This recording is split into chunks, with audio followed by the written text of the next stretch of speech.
Meine Mutter hat mir heute Kräuter mitgebracht, ja, und damit soll ich dann gleich diesen Balkonkasten bepflanzen. Ich werde ihn jetzt mal für euch schon mal ausmessen. Der hat jetzt in meinem Fall eine Länge von 49 cm, jetzt hier außen gemessen.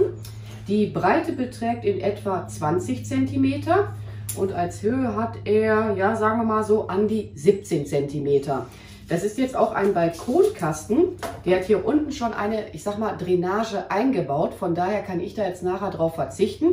Hier sind so Abzugslöcher, auf der anderen Seite auch. Und dann kann da halt das überschüssige Gießwasser im Laufe der Zeit halt abfließen, ne? Ich filme das aber gleich mal aus einer anderen Perspektive für euch. Hier ist auch schon so eine Halterung dran, ne? Soll halt nachher ans Balkongeländer. Jedenfalls haben wir hier zweimal Rosmarin. Kann vorkommen, dass ich auch mal Thymian sagen werde. Ich habe es immer mit Rosmarin und Thymian, fragt mich nicht warum. Und das hier ist Bergbohnenkraut. Und die vertragen sich auf jeden Fall miteinander. Schlecht wäre jetzt zum Beispiel, oder ein schlechter Partner für den Rosmarin wäre jetzt zum Beispiel Schnittlauch. Was jetzt auch wieder zu allen drei passen würde. Lavendel könnte man jetzt auch nehmen. Salbei, ja gut, Lavendel ist jetzt nicht unbedingt für die Küche gedacht. Aber halt immer darauf achten, dass die Kräuter so in etwa die gleichen Bedingungen letzten Endes haben. Ich würde mich sonst vorab mal im Gartencenter einfach auch mal beraten lassen, was sind gute Begleitpflanzen bei den Kräutern, die man haben will und was halt nicht. Ich meine beim Bohnenkraut die Pfefferminze, die passt da jetzt überhaupt nicht zu, also zu dem hier. Und hier war es halt der Schnittlauch, aber eigentlich auch relativ logisch, weil der Schnittlauch, der will eher ja, ein bisschen feuchteres Substrat haben, im Gegensatz zum Rosmarin. Thymian, der wird jetzt auch wieder zu allen drei passen.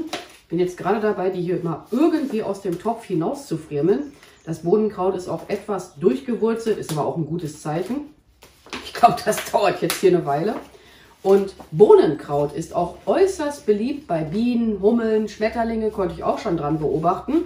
Ich hatte das auch mal im Garten, ist aber im Laufe der Zeit ja verschütt gegangen. Wuchs letzten Endes mehr in so einem schattigen Bereich und da wären wir schon beim Thema. Die wollen hier alle Sonne haben. Halbschatten geht auch zum Teil, aber ich habe die alle in der vollen Sonne, außer das, was ich früher mal hatte. Da ist dann halt ein Strauch zu groß geworden und dann ist mir das halt im Laufe der Zeit verkümmert. Was die Winterfestigkeit angeht, beim Bohnenkraut, bei dem hatte ich persönlich noch nie Probleme. Rosmarin, ist so eine Sache, der kann gut und gerne auch mal kaputt frieren. Ich zeige euch später mal einen ganz, ganz großen im Garten. Ich muss aber auch sagen, da war die letzten Jahre wirklich mal ordentlich was kaputt gefroren.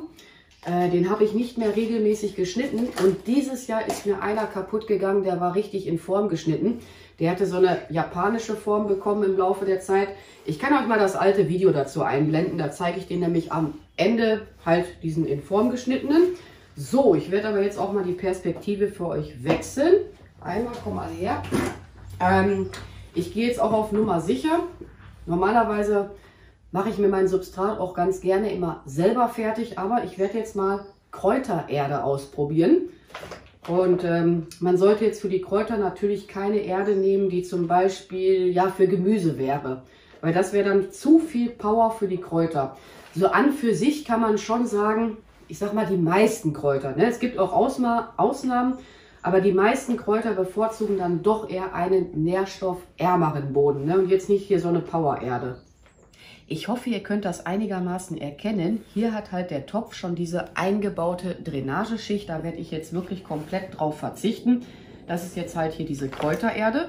Man merkt auch, die ist fluffiger als, ja, ich sag mal, normale Blumenerde. Und mein Rosmarin im Garten, den ich euch nachher mal einblenden werde, beziehungsweise ich weiß noch nicht, ob ich einen Film oder ein Foto mache, der ist auch am Blühen. Da gehen auch so gern die Bienen und Hummeln dran. Ich mache das aber bei den Kräutern auch immer so, wenn ich die halt für die Küche will, ich die ja logischerweise auch mal verwenden. Ich schneide nicht immer alles ab. Weil, wie gesagt, ne, die sind halt auch bienenfreundlich und die sollen ja auch was davon haben, die Insekten, auch halt die Schmetterlinge. Und ich werde das jetzt hier mal so peu à peu schon mal auffüllen.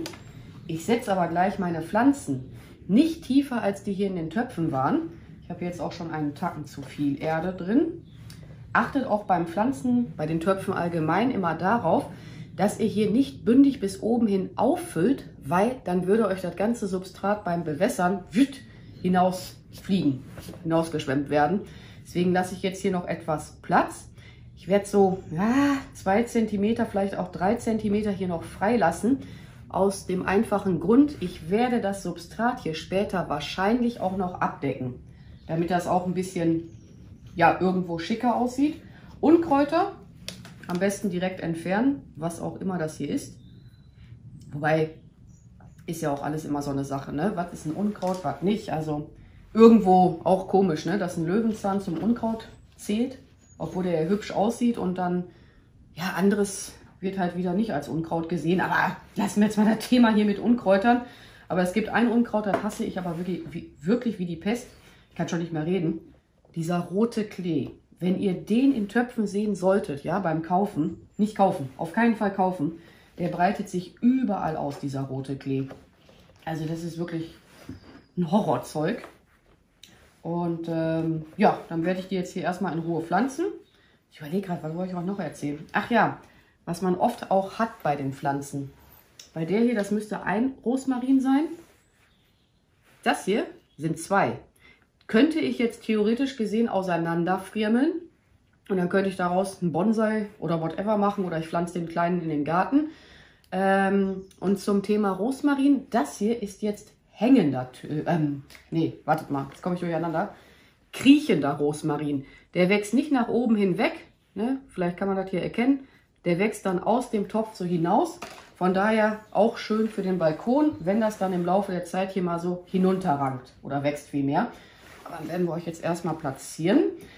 Ich bin auch mal gespannt, wie lange die da letzten Endes drin bleiben können, die Kräuter. Also eine Saison auf jeden Fall. Vielleicht nächstes Jahr auch noch, aber ich denke mal spätestens, wenn das 2. Jahr losgeht oder die 3. Saison, so gesehen, ich denke, da muss ich das dann doch mal hinausnehmen, weil die wachsen ja hoffentlich auch mit der Zeit. Ne? Will ich jetzt mal schwer hoffen, dass das hier auch was wird. Und noch eine Sache, wenn ihr jetzt keine Drainageschicht haben solltet, dann auf jeden Fall eine einarbeiten, weil wenn die zu nass stehen, dann gehen sie euch kaputt. Ne? Beim Schnittloch wäre es jetzt nicht so dramatisch. Das ist auch ein kleiner Trinker, aber jetzt bei denen definitiv nicht zu nass stehen lassen.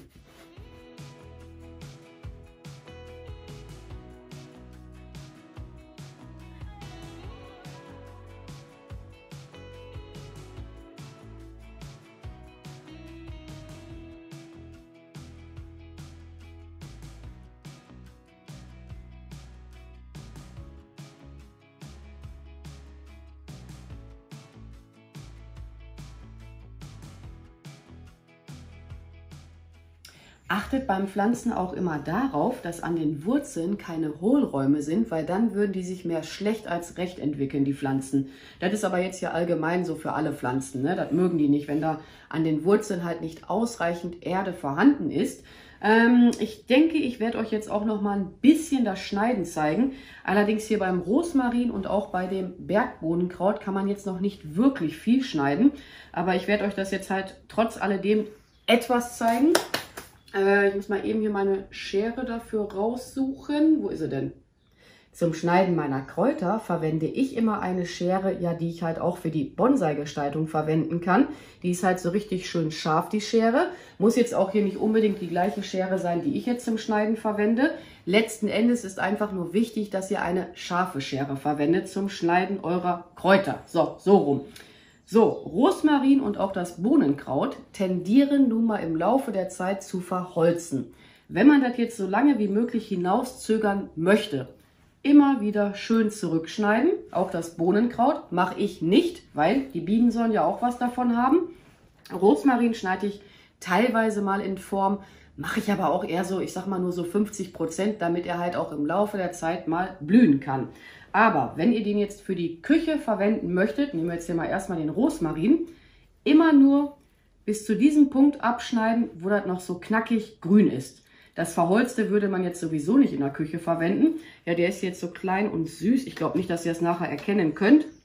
Hier haben wir so einen Bereich, der ist bereits am Verholzen und da sollte man jetzt schon nicht hineinschneiden, weil aus dem verholzten oder alten Holz treibt der verdammt schlecht aus, wenn er das überhaupt schaffen sollte. Ich werde aber jetzt bei dem hier nur mal so stellenweise was wegnehmen. So in etwa 1 bis 2 Zentimeter über den verholzten Bereichen schneiden.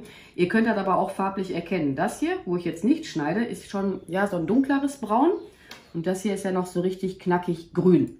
Ne, dann immer schneiden, schneiden, schneiden, wenn er euch so aus der Form gewachsen ist. Oder man lässt den einfach frei wachsen und nimmt dann immer halt nur so etwas der Spitzen mal weg, wenn man den halt für die Küche braucht. Ich zeige euch ja nachher den im Garten, den hatte ich halt lange nicht mehr geschnitten, weil der Rosmarin bildet dann ansonsten im Laufe der Zeit so lange Peitschen aus. Aber kommen wir mal später dazu. Wenn man jetzt sehr viel abgeschnitten haben sollte, wo man sagt, ach Menno, ich habe jetzt zu viel abgeschnitten, brauche ich nicht. Ja, kein Problem, legt er beiseite, trocknen lassen. Wenn das jetzt hier so kleine Triebe sind. Wenn das jetzt so richtig lange sind, zusammenbinden, aufhängen, trocknen lassen. So, das kommt jetzt mal hier hin. Ich habe auch schon zufälligerweise Rosmarin mal vermehrt, und zwar der im Garten. Da hingen ein paar Äste in meinem Bachlauf und die haben dann im Laufe der Zeit echt Wurzeln ausgebildet, war richtig cool. Beim Bohnenkraut, ja, hier wird jetzt noch nichts verholzt sein, das ist einfach hier noch zu jung, ist aber von der Optik her genauso, kann man sagen, wie beim Rosmarin. Hier sieht man dann im Laufe der Zeit, ist das hier unten so richtig starr geworden. Ne? Das kann man auch nicht mehr hin und her knicken wie jetzt. Und hier würde man jetzt auch nur die Spitzen einkürzen. Ich will jetzt nicht zu viel machen, weil der soll jetzt so bleiben, wie er ist. Könnt ihr aber auch erkennen, das hier ist noch so richtig knackig grün. Und da, wo man halt nicht mehr schneidet, das sieht man. Da sieht man einfach, das ist so knorrig geworden. Ne? Hier ganz unten zum Beispiel. Wie gesagt, das werdet ihr dann sehen im Laufe der Zeit. Kann man dann auch beiseite legen und trocknen, wenn man jetzt zu viel abgeschnitten haben sollte. Ja, und den Insekten zuliebe schneide ich aber die Blüten nicht ab. Gut, wer jetzt das beste Aroma haben möchte, schneidet den hier am besten vor der Blüte. Aber ich bin nun mal ein Insektenfreund oder Tierfreund, mache ich nicht. Ne? Ich nehme es dann halt in Kauf, dass das Aroma, ja, was heißt geringer wird. Ne? Ist jetzt nicht so, dass du gar nichts mehr schmeckst. Wäre jetzt beim Rosmarin wahrscheinlich genauso. Im optimalsten Fall vor der Blüte schneiden. Der ist jetzt bei mir schon seit Januar am Blühen. Da brauche ich aber keinen Rosmarin zum Kochen. Und was wollte ich jetzt noch erzählen? Boah, ich glaube, das Video kriegt schon wieder Überlänge. Achtung mit der Winterfestigkeit. Der hier stammt ja aus dem Gartencenter. Der hier auch. Normalerweise blüht der jetzt noch gar nicht. Die sind vorgezogen. Er hat bei mir im Garten jetzt nicht so die Winterprobleme. Er hier aber, hatte ich ja schon erwähnt, im Winter drauf aufpassen. Ansonsten zum Beispiel in einer, ich sag mal, unbeheizten Gartenhütte überwintern. Am optimalsten Falle wäre da jetzt ein hellerer Standort, wenn man es machen kann. Ich habe meinen jetzt schon jahrelang im Garten wachsen. Mir sind aber auch schon zwei größere, wir reden jetzt hier von 30 Jahren, auch mal eingegangen. Ne? Auch den kaputten werde ich nachher auch mal mitfilmen. Er hier, ja, dem wird jetzt nichts passieren. Was wollte ich jetzt eigentlich erzählen? Genau, ich würde mit dem Kauf warten bis zu den Eisheiligen. Es gibt halt Kräuter, die kommen sehr gut aus noch mit Frost, aber die beiden hier, gerade jetzt am Anfang, kann das kritisch werden. Ich will euch das ja jetzt schon vor den Eisheiligen zeigen, bevor jetzt hier alle Kräuter kaufen und dann gehen sie euch alle kaputt. Wir haben, ich weiß jetzt gar nicht, was wir für ein Datum heute haben, ist ja auch egal. Wir haben heute, keine Ahnung, ich überlege gerade. Wartet mal, nächste Woche, Dienstag ist jedenfalls der 16. April. Ich könnte mal, ach nee, ich kann ja nicht aufs Handy gucken. Ich blende jetzt mal das Datum ein, was wir hier heute haben und ich verhaspel mich hier gerade. Also nicht unbedingt vor den Eisheiligen nach draußen setzen, jetzt auch nicht in so einem Balkonkasten. Und es sei denn, man wohnt jetzt hier in der Region, sagen wir mal zum Beispiel Köln, da sind die Winter ja milder. Aber lasst euch da nicht irgendwie einreden, kein Problem. Nächste Woche, zumindest hier im Münsterland, sollen wir nachts nur noch 3 Grad haben. Ich werde die dann reinholen und lasse die hier in meiner Werkstatt stehen. Ja, und jetzt komme ich hier noch so ein bisschen zum schickeren Teil. Ich werde das hier auch noch etwas dekorieren. Wässern werde ich die nachher erst oder auf dem Balkon. Ich muss das Ganze ja irgendwie auch nochmal nach oben schleppen können. Also jetzt kommt nur noch so ein Dekoteil. Sonniger Standort hatten wir ja auch schon erwähnt. Im optimalsten Falle, wenn ihr könnt, wässert ihr sie am besten mit Regenwasser. Das wäre jetzt das Ultimative. Düngen kann man gelegentlich mal machen. Da werde ich einen Flüssigdünger verwenden für Kräuter. Aber ich werde dann auch mehr zu wenig düngen als zu viel. Also das mache ich vielleicht mit dem Düngen 2-mal im Jahr, maximal. Ne? Lieber weniger ist mehr bei den Kräutern. Und dann, wie gesagt, kommen wir jetzt mal hier so ein bisschen zu dem Dekokram. Ich werde jetzt mein Substrat, also hier die Erde, noch mit diesem Pinienrindenmulch abdecken. Hat allerdings jetzt nicht nur einen optischen Vorteil, sondern Unkräuter haben es dann letzten Endes auch schwerer, da halt hinauszuwachsen. Und das Ganze kann bei voller Sonneneinstrahlung nicht so schnell austrocknen. Man könnte das jetzt auch, dann sähe es noch hübscher aus, mit Kieselsteinchen bedecken. hat aber den Nachteil, wenn man das im Laufe der Zeit irgendwann mal abbaut, viel Vergnügen beim Kies abfirmen, da hätte ich jetzt keine Lust dran. Gut, wer jetzt einen Garten hat, der kann das dann einfach komplett mit dem Kies in den Garten setzen, aber ich finde das dann einfach zu mühselig. Und ja, zum Thema Wässern ist mir noch was eingefallen. Ich sag mal, die Erde darf ruhig immer ist immer so eine Definitionssache, ne? Ein bisschen feucht sein, mal mit dem Finger hier hineinstecken, aber nicht triefend nass. Also das kann man jetzt leider immer sehr schlecht sagen, wie viel genau sollt ihr da wässern, weil jeder Standort ist letzten Endes ja nun mal anders. Da kann ich jetzt nicht sagen, alle 2 Tage oder alle 3 Tage. Jetzt im April, ich sag mal, da werde ich die vielleicht 2-mal die Woche wässern. Die mögen es dann doch lieber ein bisschen trockener, aber die Wurzeln wollen auch nicht komplett trocken stehen. Das ist ein bisschen das Gemeine bei den Kräutern. Deshalb ist halt auch die Drainageschicht in dem Topf so wichtig. Man hätte auch die Drainageschicht anlegen können aus Blähton, dann ein Gartenvlies drüberlegen, damit sich das nicht alles vermischt, wenn man jetzt halt keinen Topf mit einer eingebauten Drainageschicht haben sollte. Was jetzt allerdings auch bei dem Pinienrindenmulch mal passieren kann, dass die lieben Vögel den mal etwas rauspicken, aber was soll's. Moos hätte man auch zum Abdecken nehmen können, aber das würde jetzt so schnell vertrocknen. Wir gehen ja jetzt auf den Sommer langsam aber sicher zu. Also jetzt wirklich langsam aber sicher. Ne, deswegen habe ich mich jetzt für diesen Pinienrindenmulch entschieden. Kies habe ich ja schon gesagt. Und dann habe ich hier noch, damit es noch ein bisschen niedlicher aussieht, wie heißt es, diese selbst gebastelten Blumen-Gartenstecker habe ich gebastelt im vorletzten Video. Da ist jetzt hier so ein 2 mm starker Aluminiumdraht dran. Ich stecke die jetzt hier erst einmal hinein und guck mal, wie viel muss ich vom Draht abschneiden. Beziehungsweise ist ja eigentlich auch Quatsch. Knicken wir hier einmal so um. Dann stecke ich das hier mal so rein, wie ich das halt leiden mag.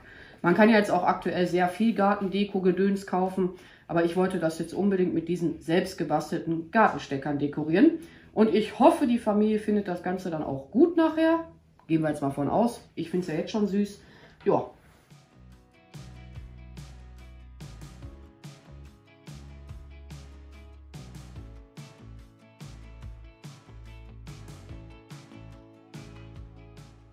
Ja, so sieht das Ganze jetzt aus. Noch mehr werde ich daran jetzt nicht dekorieren. In der Videobeschreibung findet ihr auch nochmal alle benötigten Materialien für das Projekt. Und dort packe ich auch mal den Link des Balkonkastens und der Schere mit hinein, ne? Wenn ihr jetzt gerne wissen möchtet, womit ich gearbeitet habe. Ja, und dann sage ich jetzt einfach mal Tschüss an dieser Stelle. Macht's gut, eure Pink Peach.